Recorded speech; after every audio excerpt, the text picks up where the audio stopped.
We have our good friend calling in right now. Haven't talked to him in quite a while. Comedian who makes his home back down here again. We're going to find out what he's been up to. And joining by telephone right now is my friend Tim Wilkins. How are you, Tim? Great, Doug. How are you? I'm doing great. It's been a while since we talked. I know you've been kind of moving around the country a little bit, but I understand you're back in the area, right? I have. We spent a year up in Minneapolis, Minnesota. That must have been interesting. Yeah, we got sick of the warmth, That's the right. beach, the clear water. It gets old after a while. Mary Richards is no longer up there, Tim. I hate to tell you. No, but my wife can turn the world on with a smile. That's very good. Just to prove it. You've used that line before. Well, I know she went up there, part of her career, obviously. For the folks that don't know, she obviously you did the show together on Channel 10, but she's also done work on the shopping network up there, right? She did. She had an opportunity up there, and it was seemingly too good to pass up, and we just chased it. So I guess what you do in our business, and it was a great adventure, and it worked out for the best in every direction. It really did. But you're back down here in Southwest Florida? We're up in Bradenton, and this is, the Southwest Florida, Sarasota, Bradenton. This is our home. We're hoping amazing things happen that would warrant us being New York, L.A. working people, but we couldn't imagine living anywhere else. Right. This is where our friends and our family are. And in the business now, I mean, you can be based almost anywhere you want. Just get on a plane once in a while and travel where you have to do, but why not live where you want, right? Where you want to live.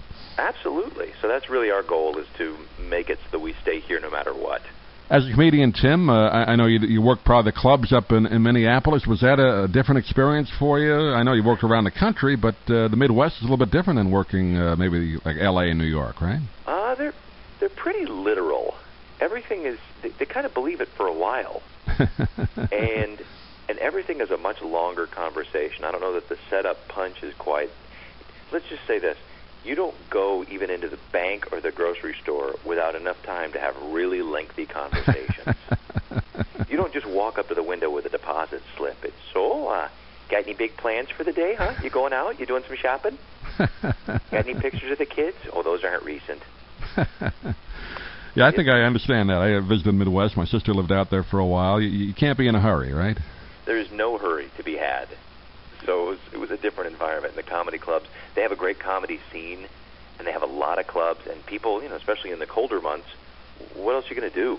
That's right. So they came out. They supported the comedy. Well, you're up there for a good time. You had, sports-wise, you had Brett Favre up there to talk about, right? Oh, did we ever? As a matter of fact, there's some great things breaking loose with the wife here shortly. And when we release these big announcements, they actually surround around our meeting with Mrs. Favre. Really? It's really exciting stuff. Of all the times to be there, we've got Favre, we're going to the playoffs, and it was a really good time. What do you got on the hopper now, Tim? Anything in the works you can announce yet, or do you have to wait a while? Right now, I'm still traveling the country on TV, doing the debt thing, trying to help as many people get out of debt as I can. And just saw a quick snippet of me on the Today Show the other day, which was pretty wild. I heard about that. Yeah, I didn't get to see it, but I see you all the time on Channel 44 doing a segment with them. The Daily Buzz and Better TV, and then comedy-wise, my favorite thing lately is doing phoners as Obama, calling into stations and doing interviews. Does anybody guess it's not him? Just the contrary. We get people calling the station saying, "How did you get Obama?" That's what I mean. Yeah. Yeah, it's pretty crazy. I've seen it. I actually have a second gig coming up next week in San Antonio for the Hispanic American Police Association, and a couple of guys were Secret Service. And they were at the bar getting a drink while I was going into my Obama stuff, and the one guy spun around and got freaked out, and he thought he was at work. Well, so you still tour the comedy club circuit, too, then? Still doing some comedy. I'm really excited about being back at McCurdy's in September 15th. I was going to ask you, you're doing a gig there. Great. All right. Oh, I can't wait to be home and to do comedy. I miss the stage. I love the stage, but to do it at home is still the greatest thing you can do.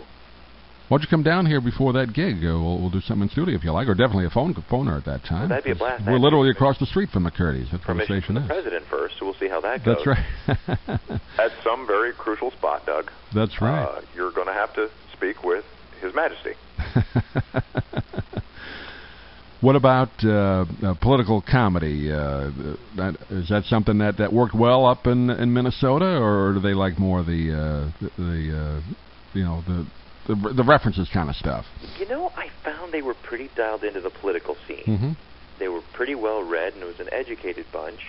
And they appreciated it when it was well crafted, even when they didn't necessarily agree with it. Right. As opposed to some areas like New York, if you're not on their side of the fence on any given night, they'll shut down, they'll turn their chairs. Really? Although New York, that's a pretty liberal town. I would think they'd be into it. Well, depends on which side of the fence you're coming from with your comedy. That's true. Yeah. I've received some hate daggers from that liberal town, if that tells you what Is that right? my comedy was coming from.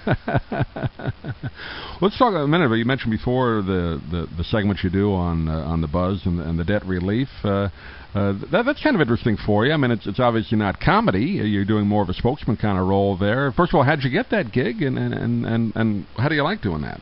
Well, they used to be guests on our show on Studio 10, and they got to the point where they wanted to take the business to another level. They wanted to go home and run it. They needed somebody to go out and be the mouthpiece, and they kept asking me, is this something you'd be interested in? And I thought them for a while, and then finally said, this seems like a great opportunity, and it seems like a good gig, and now getting right down to business. Our calls have gone from a couple hundred a week to a few thousand a week. We're really providing some good help for a lot of people, and it's a time when they could use the help and use the option. So they're calling, and we're branching out into Canada, and it's a great time to be in a business helping people that could really use the help. No question about it. A lot of people struggling out there, but it's a great opportunity. And, of course, for those that not aware, Tim, of course, did the show on Channel 10 for, I guess, about a year and a half, 2 years, Tim? Is that almost 2 years exactly we were on that show. Yeah. That was a fun type of show, I imagine, to do, because you literally had a different topic, different guest every 7-8 minutes, right? It was really fast-paced and a lot of fun. And then, of course, going back and forth with Michelle on that show was an absolute blast, and that made it so much fun. Yeah, it's obviously, and you wound up marrying her, so that's a nice story. I wound up marrying her. How could I not? That's a good story. Yeah, very, very good show business tale to tell, right? It'll make for a tawdry tell-all. That's right. I can tell you. Hollywood true story. And then I know you went out to L.A. for a while because you're from out there, and then came back and then went up to Minnesota. So hopefully you'll be down here for a while now, Tim. Like I said, we're not ever moving again. No. If we do, we'll keep a place down here. I don't know what the future's going to hold. Hopefully some incredible things, but right. we just love it here. This is home. We're so settled back in. I know it sounds silly to people that haven't been away for a while, but we just couldn't wait to go back to Publix. Even the kids were excited. We walked in.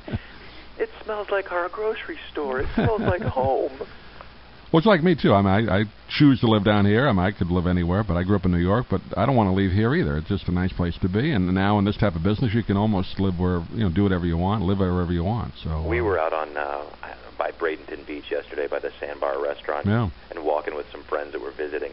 And people pay hundreds, if not thousands of dollars to go to these amazing paradise resorts. And we have that here. It's as nice or nicer without all the blight and poverty and people begging and crazy, third world Caribbean issues. It's here. Right. Well, Tim... without people trying to braid your hair. That's right. Well, Tim, it's great to catch up with you for a couple of minutes. I know you're actually working today, so we thank you for calling in. And let's do something right before your gig at McCurdy's if you're available. Love to either have you in studio or let's do another phoner. That'd be a blast. No, I got to come by and see the new place. Yeah, actually, we're moving too, but we'll still be here in September, so we'll look forward to doing that. Thanks for being with us, Tim. Thanks for having me, Doug. Great. We'll talk to you soon. Take care.